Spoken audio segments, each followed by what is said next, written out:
All right, everybody, it's time for you to get out and nominate your favorite podcasts. There's a show I want you to consider for the People's Choice Podcast Awards. Writers and Illustrators of the Future podcast in 3 categories: education, storyteller and drama, and arts. For 5 years and with over 280 weekly episodes and 64 million plus downloads, the Writers and Illustrators of the Future podcast has provided advice and tips from international best-selling authors, world-class artists, contest judges and winners, and industry professionals. It is based on the world-famous Writers of the Future contest created in 1983 by L. Ron Hubbard to help the aspiring writer and artist no matter their age, race, ethnicity, or gender. It is dedicated to the future of storytelling and art by showing that it is never too late to start, and those who make it are those who never give up. We are all busy, but I'd be so grateful if you could take a moment and vote now.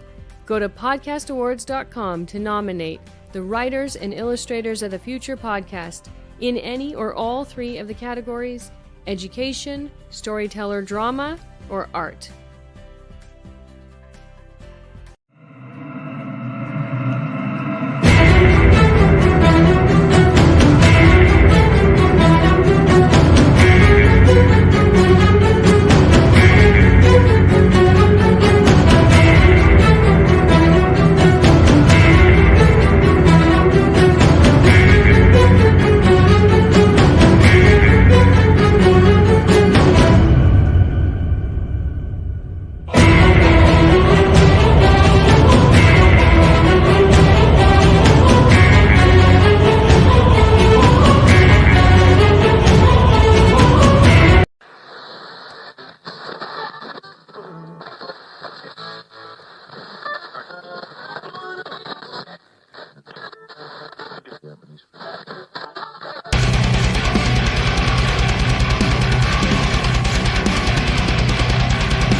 Hey, good evening, everybody, and welcome to the Sunday night edition Into the Night with me, Sean Kelly, your host. Hello, Sebastian, Michelle, Cindy. Good to see you guys and ladies, guy and ladies. Wow, what a week, huh? What a week. It seems like, there's a lot more people out there watching my Sunday night show and, of course, watching my Tuesday night show. So if anybody could be, watching this, could you please share it with your friends and families or whatever so we could get a little bit more people in the chat room? But what a week, huh? I'm telling you, it just, I don't know if, Mother Nature has something against us or something. Have we been bad? But it's been so damn hot, Tomorrow, I think, is going to be the high 70s here in Pittsburgh. Thank goodness. Because we do definitely need some cold days. It's been hot forever. But you know what? We need to thank UPRN Talk Radio 105.3 New Orleans, 107.7 Mississippi, for allowing me to spend an hour here with you on this platform on Sunday nights and Tuesday nights. And I also want to thank Carnation for sponsoring my show too. So, have you guys ever been like sitting in your house or driving in your car and all of a sudden something comes up in your mind? You're thinking of someone or something and it just does not feel right. Okay. And what you do is that you try so hard to find out what's happening. You call them, you go to their house, whatever you need to do to find out about them. And you just don't have no information on there. Now, all of a sudden, there's like a vision that came to your mind. Well, I saw this person fall. or I saw that their house caught on fire, and you're thinking like, I don't know if this is truly happening. I need to find out, but there's no way you can find out about it. It's blowing you away. Then you start worrying, you can't get no sleep, and not until you hear from the people that you were thinking of and the situations that they were in. And it's like the next day, so they call you back, and what they tell you say like they did fall. And all of a sudden you're thinking, oh my God, that's what I thought. That, my friends, is what you call remote viewing. And you might not even know that you do it. There could be other words for it, but the what is it? Being an empath. There's so much stuff that goes on with this remote viewing that it's crazy. Now, just like in the paranormal field, okay, there's always that big debate between the scientific side and the paranormal side. And to this day, there's still a big, um,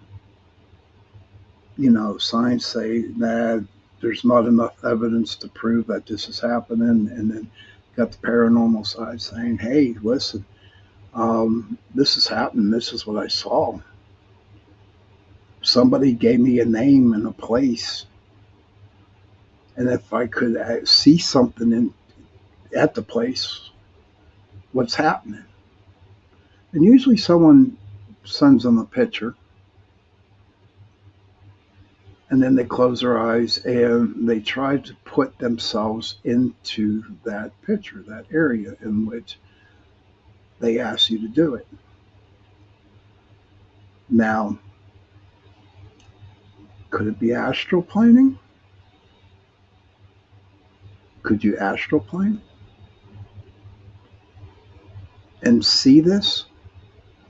Can we call astral planing remote viewing?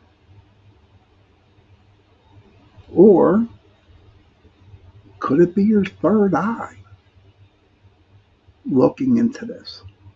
Okay. But no one has an answer. Okay. And that's what drives paranormal people and scientific people crazy. Okay. Seriously. It is. My son being a scientist, he always has to have proof of everything. Everything. Okay.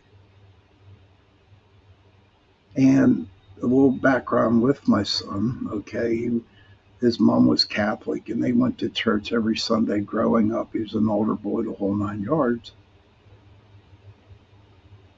And then all of a sudden he became a scientist.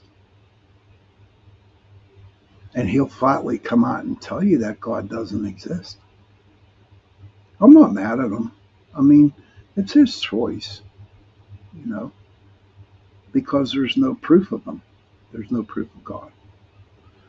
So my son being the scientist, I can actually see where they're coming from. But if you know deep in your heart, on my side, okay, where it is the paranormal side, where it is the mystical side, I know for a fact, okay, what I believe in, okay? And trust me, I know a lot of remote viewers out there, and they're damn good. They're really, really, really good. But you have to keep it on the down low because there's so many people out there that will judge you harshly about it. Have I remote viewed before? Yes, I have. I have. I send hugs. People call me up. They say, Sean, can you send some hugs? And I send them hugs. and it seems to work, you know. But what bothers me the whole deal about this whole thing between remote viewing and the scientific side about it is that they don't agree. Why can't they just say, okay, let's do some scientific research, we'll do some experiments if you want to call it, and see how accurate they are. And from what I studied and what I researched, okay, for a while before the show, was that some of the experiments worked. And what's really, really crazy about it is that even though they were, hey, Joe Fox, good to see you, buddy. Thank you for coming. What's crazy about the experiments, like I said, they worked. But still, the scientific community said, well, that was the luck of the draw. I'm like, what the hell are you talking about? You wanted the experiment. The person viewed the, I know the one exercise is they'll give you coordinates, longitude, latitude, and they'll give you coordinates. And that test is the person who is doing remote viewing looks at these longitude, latitude numbers, and they have to tell what they see at that particular point. Now, on a scale of 1 to 10, I would say maybe 4.5 people got it right, which is amazing, which is great. Even if one person got it, that would be great. But, they just cannot accept the fact that there are people who are totally, Joe Fox says remote viewing and telekinesis go hand in hand. Yes, sir, they do. Yes, sir. I didn't want to bring up the telekinesis part of this. Maybe I'll do that for another show. But I'd like to get a person that, that does remote viewing. But the scientists, just could not accept the answers that these remote viewers gave. So are we probably going to be fighting forever on everything? I can understand people paid a lot of money to go to school who are scientists. And for somebody to come off the street, somebody that did not go to college, somebody just has this gift, but they can't accept it, you know. I remember one time, a little off track here, scientists and academics, Joe, yeah, you can throw up on them. But I'm not knocking anybody that went to school. God bless you guys. I'm not knocking you. I mean, if you got something out of college, great. It's just that if you became a scientist, that you would respect other people's gifts on what they can do, you know. But will there ever be a what can I say? Help me out, guys.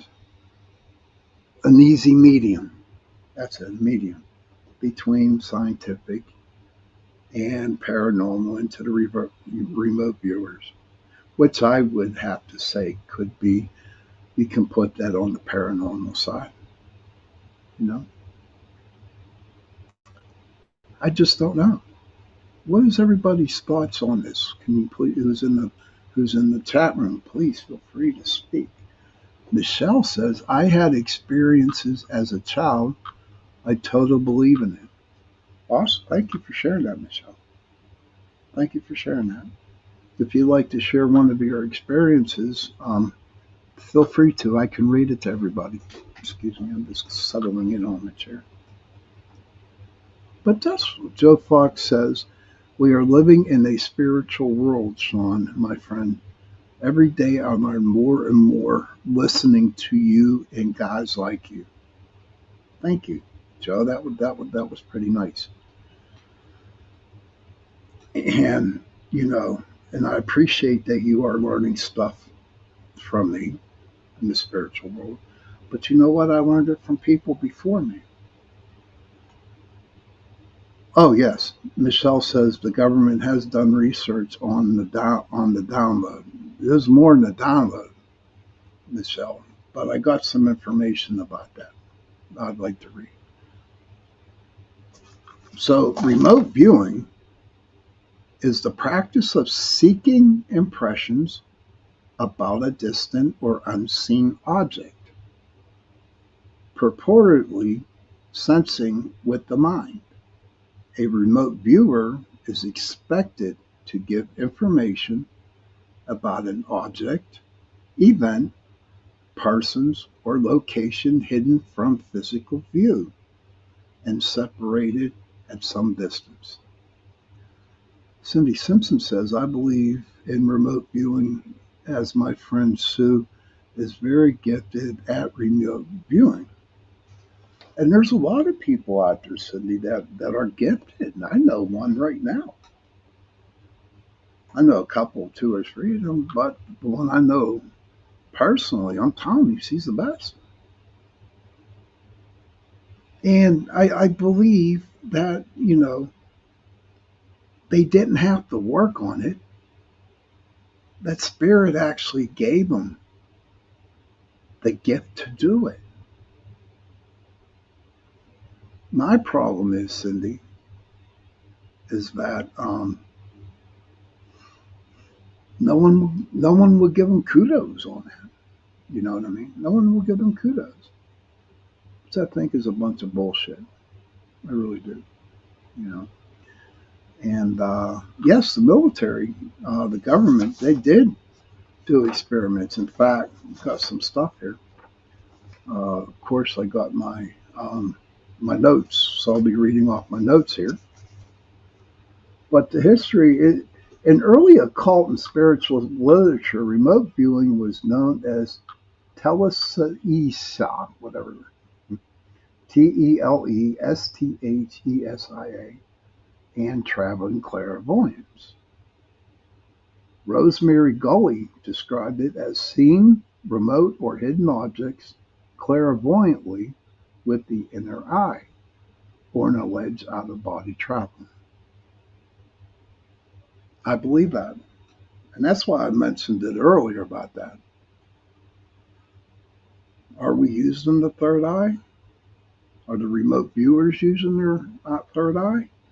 Are they doing an astral going to the place? When they go into, let's just say if they do astral to the place that they're going, do they bring guides with them? Do they bring their angels with them to protect them? Because you really don't know what's going to happen, what's in store. You know, what's I mean, there could be something really negative there. There could be something very evil in there. And when you go and travel out of your body, you're just like wide open for anything. I've had a lot of astral projections. Anybody in my chat room that had any astral projections, if you want to, please tell us about it. We'd like to hear from you.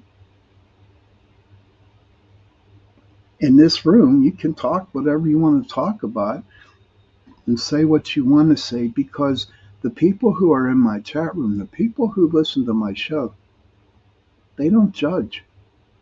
They don't judge what other people think. I won't let them judge, because the only person that can judge me is the big guy upstairs when I die. So you can say whatever you want. And what I love about my group here in the chat room is that people respect. People respect you. Michelle says, Sister and I were playing a game in bed. I said I can see Mom and Dad downstairs. Dad making a sandwich and didn't put pickles away. Sister got afraid, got up and went downstairs, told Mom, and Mom called me downstairs. Joe Fox says, many years ago, I purchased a book on astral travel, but never read it. It shows I've been interested in it at a pretty early age. I take it more seriously now. Well, I'm glad you do, Joe. I'm glad you do. Michelle comes back and says, Mom asked me, how did I know Dad didn't put the pickles away? Seeing them, she told me not to play no more. And there you go. Back then. And that brings up another point. Back then, you couldn't tell your parents, when I was growing up, you couldn't tell your parents that you saw your dead grandma. Or, yeah, Michelle says, I seen them in my head. And that's where they're at, Michelle. Right there in the middle, third eye. But see, Michelle, here's the deal, with it. It's that you told your sister, and your sister went down and told your mom. And your mom didn't like that. And she told you not to play no more games. And that's the way I was raised almost. I used to see a lot of spirits back then, and then I could never, ever, ever tell my mom or my dad. One time I told my brother, and I knew I shouldn't have done it, but everything was okay. I felt scared at that time telling my brother. But you have to be careful when you use this remote viewing. If you use your psychic gifts, if you do astral travel, and if you do use your third eye, and when you want to talk about it, find people who you can trust talking about it.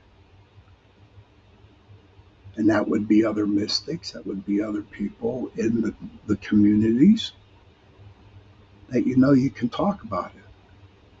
Because for the longest time, I had nobody to talk to about it. And I really thought I was going crazy. I really thought that I was like, there was something definitely wrong with me. I really did. And yes, it was scary. And especially with the astral traveling, I didn't know how to control it. I mean, it would be like going to sleep every night and knowing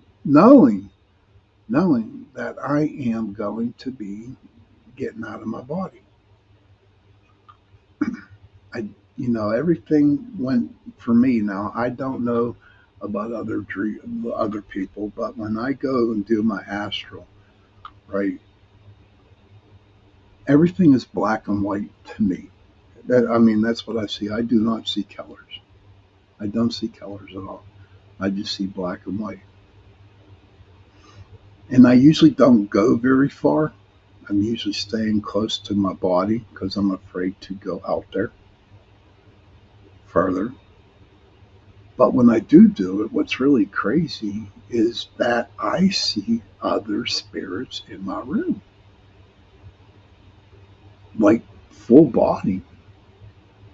Like if I went up to Cindy Simpson and said, and I was saying hello to Cindy, that's how they look like to me. And the crazy thing is whenever I go back into my body, it's a weird feeling. Trust me, it's a weird feeling. But I would like, I mean, I get all shaky, I get goosebumpy, I sweat, and it's just not a good feeling. So lately, um, I really haven't been astral planing. I have some wicked lucid dreams where I was actually in that dreams, and those are crazy, man. Those are crazy. I'll get on with that a little bit later on in the show.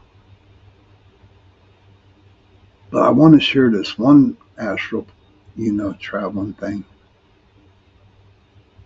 I was divorced. I was living over in Penn Hills in an apartment. I had my son that day. And that night, I had an out of body, and I'm sitting on my bed. I see my body. I'm sitting on my bed, and I'm looking down at my son. As God is my witness, this is true. My son had an out of body experience too, and this is true. And he gave me a hug and said, "Daddy, I love you." And then he went back into his body. And that's a truth. That's a true story. But actually seeing my son do a astral, that was craziness. But you know what? It was okay. And then I went back into my body. I didn't tell nobody. I sure as hell didn't tell his mom about it. But that was the best astral I ever had. Joe Fox says people who are accomplished at remote viewing, no astral, tell us that it's very easy to do, just like whistling.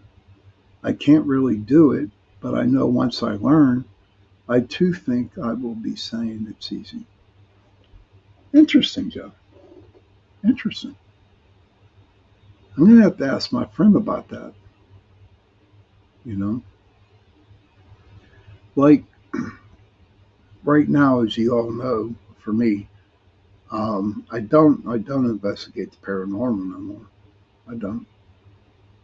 But there's still a lot of my past clients that do call me, and they'll say, "What's going on in my house?" And I said, "Just send me pictures. Send me pictures of your house. Send me pictures of the room. Send me something." And then what I'll do that night is I will meditate, look at those pictures, and try to find out what's happening. Yes, I do that. And I'm not ashamed to say that, you know, but I do that.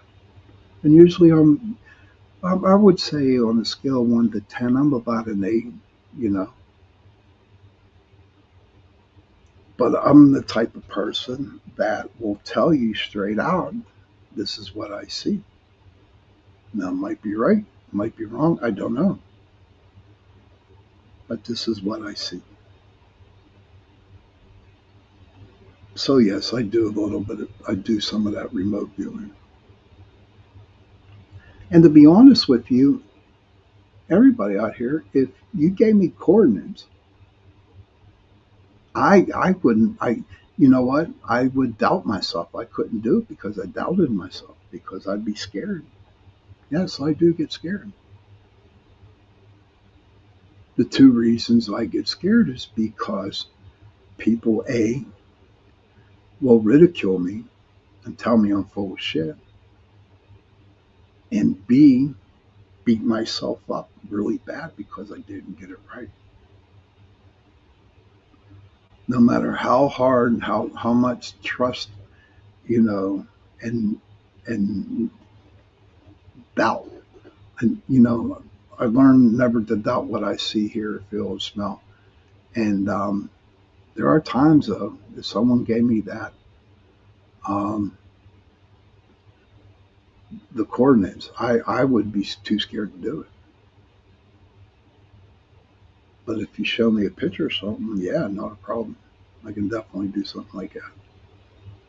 But this show isn't about me. It show's about you guys in remote viewing. Um, so this telekinesia, the definition is the ability to know that something has happened or is in a space without using hearing, seeing, touch, or smell. And that's what remote viewing was known as. I wish I could pronounce that word or have somebody come in and tell me what that word's all about. Joe Fox says, one thing I've failed to do is meditation. I'm big on manifesting. I believe I've accomplished manifesting once about 2 years ago. That's cool. I tell you what, Joe, the big thing for me is meditation. Oh my God. That's all I did when I first got into um, the mystical world. It was, I mean, people taught me how to meditate, and then I learned how to meditate on my own. And meditation really took me to places where I'm at right now. So if you can find somebody, Joe, to help you meditate, that would be great. You know, it really would be. The study of psychic phenomena by major scientists started in the mid 19th century. Early researchers included Michael Faraday, Alfred Russel Wallace, Rufus Osgood, Mason and William Crookes. Their work predominantly involved carrying out focused experimental tests on individuals thought to be physically gifted. No, I'm sorry, psychically gifted. And the reports of apparently successful tests were met with such skepticism from the scientific community. Well, there you go. It's right there. Black and white. You know, like I told you before, no matter how right you are, there's some skeptics. So why attempt to do something? Why, you know, use your gifts when you know for a fact that you're going to get skepticized. That's what I call it, skepticized. I don't know. Maybe we should all just like keep it to ourselves. And Michelle, God bless you, girl. Oh, Sebastian Morin, Alfred Russel Wallace was an interesting man. I think he worked with Darwin. Okay. I'm going to have to look him up. These guys that I'm mentioning names tonight, I really didn't think about it. I was just picking it up off the computer. But you know what? I think I'm going to look these guys up and try and do a little show about that.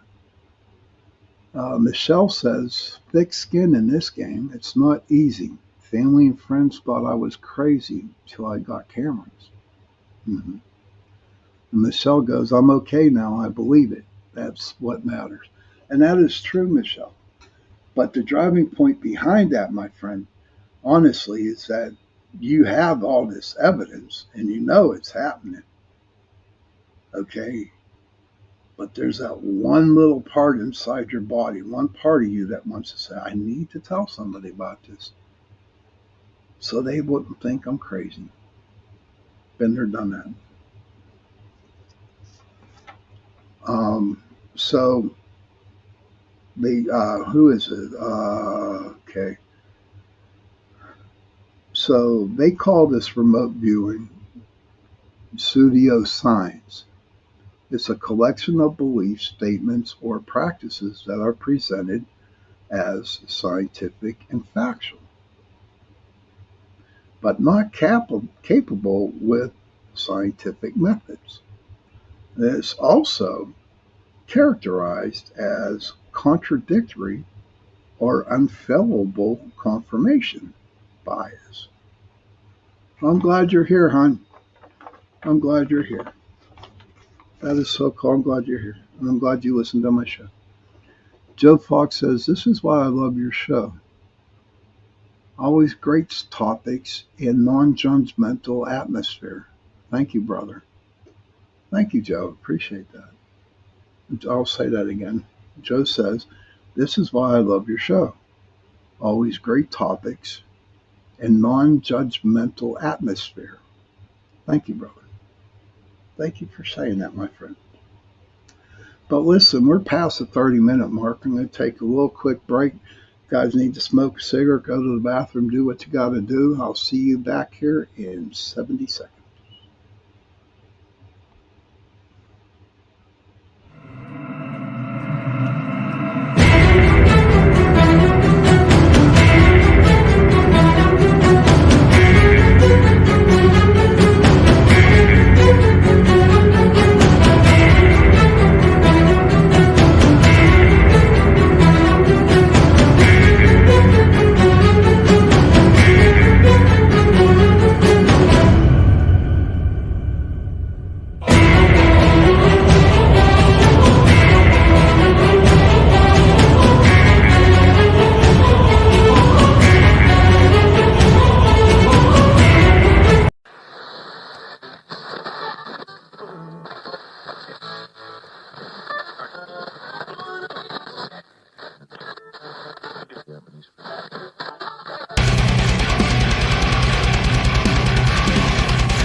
Hello, everybody, and welcome back to the second part of my show, Into the Night, with me, Sean Kelly.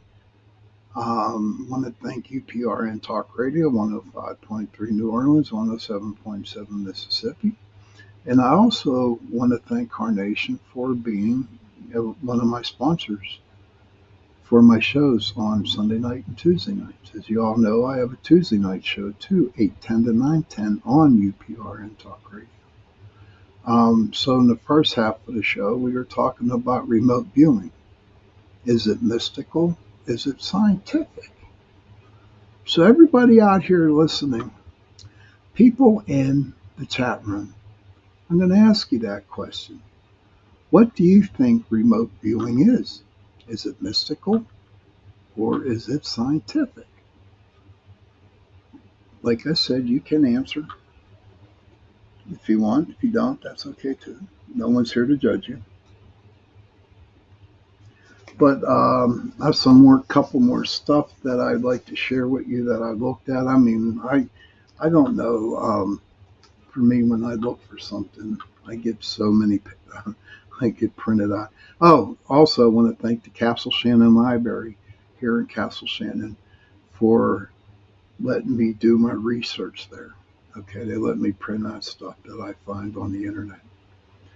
C.E.M. Hansel, who evaluated the remote viewing experiments of parapsychologists such as Puthoff, Targ, Bishop, and Brenda J. Doon, noted that there was a lack of controls and precautions were not taken to rule out the possibility of fraud.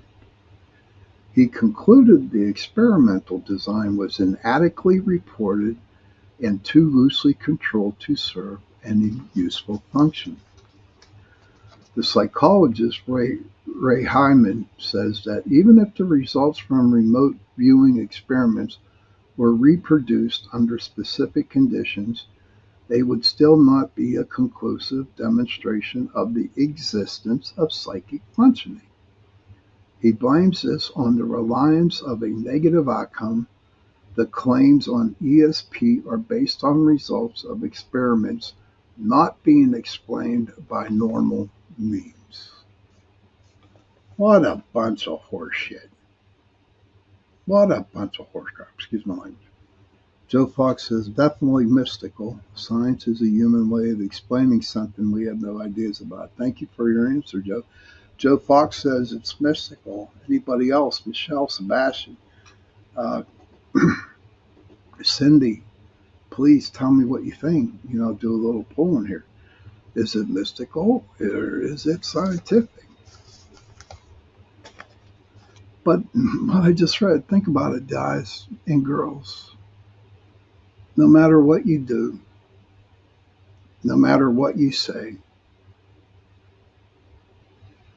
they're always going to debate it. Hey, Jolie, good to see you. Thank you for coming into the show. Appreciate it. Michelle says both. They're going to deny it, no matter which way you go with it. So the question you have to ask yourself, do you want to go through all that torment?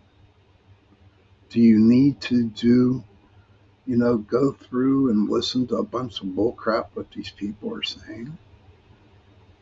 Like Michelle said earlier, you know, as long as you know that you are right, okay, then that's all that matters. What you see in remote viewing, you know. Um, and the hell with everybody else. Now, I just wouldn't go out there and like say, okay, after Sean show, I'm going to go to bed, close my eyes, and I'm going to remote view something, okay, without knowing what remote viewing is. But let me ask you guys a question out here. It just popped into my mind. Isn't it amazing how things just pop into your mind? If you do remote view on somebody without telling them, okay, like you want to know about the girl you're dating or the guy you're dating and stuff. I know, Joe, it does fly by really fast. But let me ask you this question again. What if you met a girl or you met a guy and you're like, okay, I want to remote view them, and you know you can remote view them because you know you can do it. My question is it, man, I just lost it. Are you invading their privacy? I would like to hear your answers. To remote view somebody without their knowledge, would you consider that invading privacy? When you're meeting somebody and you're not really sure what they're like, and you empath them,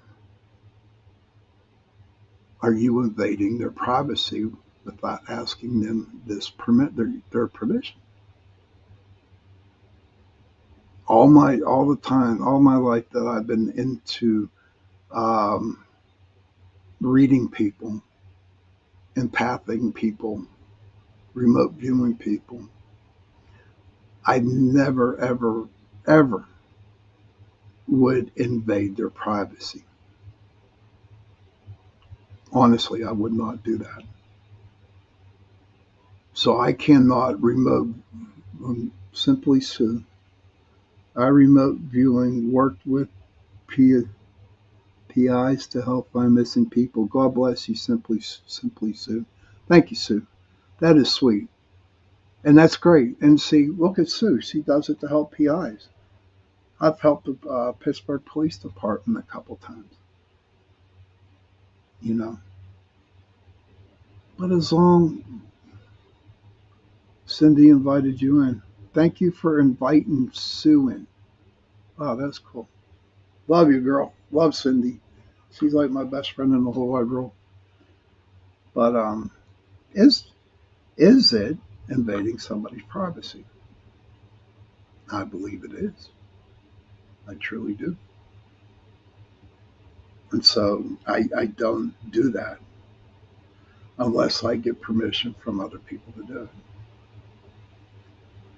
When it comes down to remote viewing, okay, here's my thoughts because we're really getting close to the end there.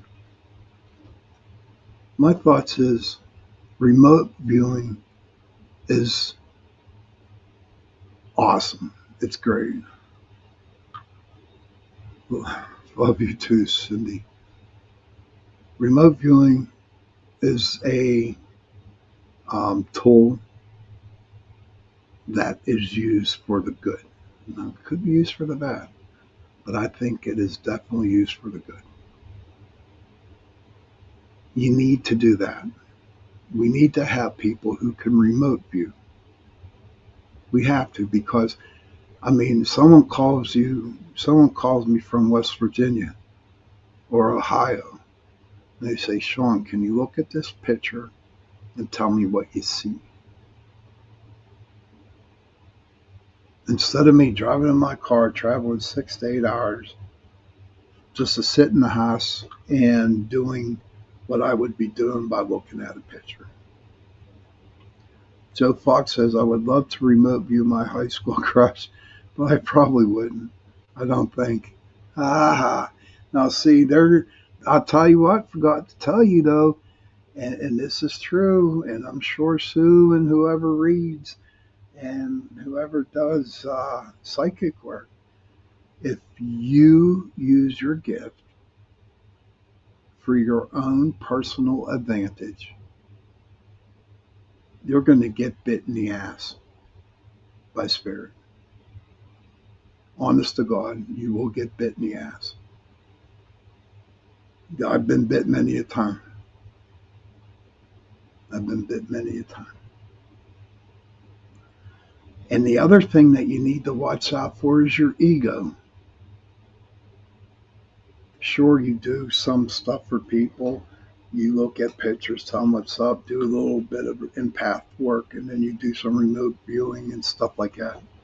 And you knock it right on the money. You're right on the money with it. And then all of a sudden you start getting a big head and you start getting an ego. And my friends, honest to Pete, spirit will come back and bite you in the butt and make life really, really hard for you. Michelle says, psychic that help detectives find missing is amazing when they find missing. It is. It really is. But you know, I worked on a murder case here in Pittsburgh. Got it. We got the person, but they could never use me because I was a psychic. That was a long time ago. But they couldn't use it. So when I found the body and when I told the person who did it, they couldn't arrest them. Joe Fox says, see, that's what I'm afraid of. I don't want to cross spirit. And that's okay. That's a good fear, Joe. That's a good fear. If you use your gifts right, if you use them correctly, like they are told that you are told to use them, how you're supposed to use them, you're going to be surprised how far up the ladder you'll get. More gifts will be revealed to you. Your strength, your power, your ESP, empath, whatever word you want to say, it will become a lot stronger. It really will be. But if I could tell you the biggest,